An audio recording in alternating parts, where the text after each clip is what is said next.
Hi, Matt with eTrailer. Today we're going to be talking about our Konig tire chains on our 2026 Honda HRV. Now we're going to have this on tire size 225, 55, R18, but they will fit a variety of other sizes.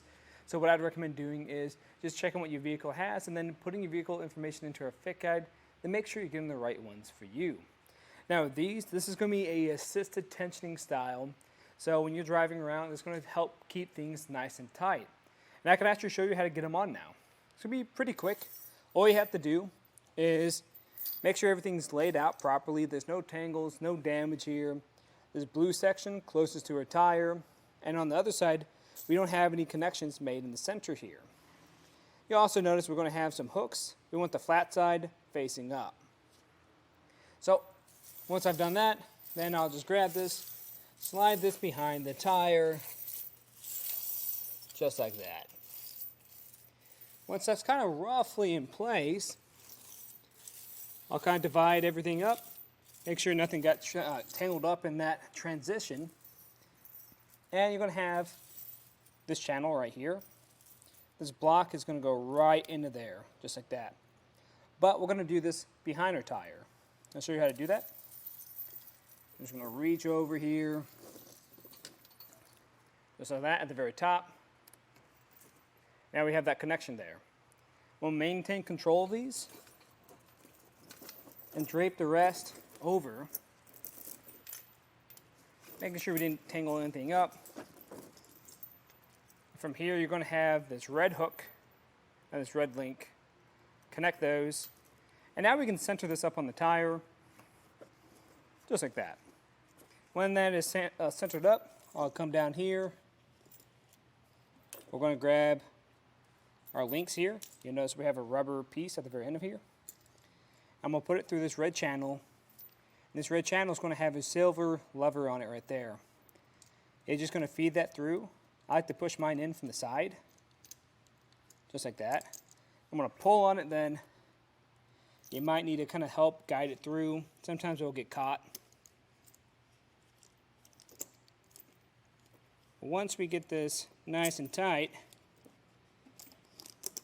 there we go, we can pass it through this secondary hook here. Just going to push it in like that. And really in our case today, I don't have to travel too far. I'm just going to get this to the closest point I can, where it's plenty tight, just like that. Come back through, kind of pull on everything, make sure it's not going to go anywhere. And then I can repeat this on the other side. And once I've done that, I can pull forward, back up some, and then make sure it hadn't shifted too much. And if it still feels good, then we can take it out for a ride. Now let's talk about what really stands out about these chains. So on here, we're going to have a square link design. So with a square link design, that's going to give you more bite through ice and snow, so it's going to give you more traction. Great for those more moderate snow and ice situations. And then we're going to have a diamond pattern to these chains. So with a diamond pattern, that gives you more surface area on the tire itself, making sure you have more traction, especially for turns. And I mentioned earlier, this is an assisted tensioning tire chain. We can kind of see it in action here now. And why this is great is typically when you're driving around, your chains are going to shift. And when they shift, they usually loosen up. But with this style, we don't have to worry about that because it's going to keep that tension there. Now, in my opinion, I think this is going to be a pretty good option. Now, there's a lot of different types of chains out there, one of which is going to be by Titan Chain. They also make an assisted tensioning tire chain.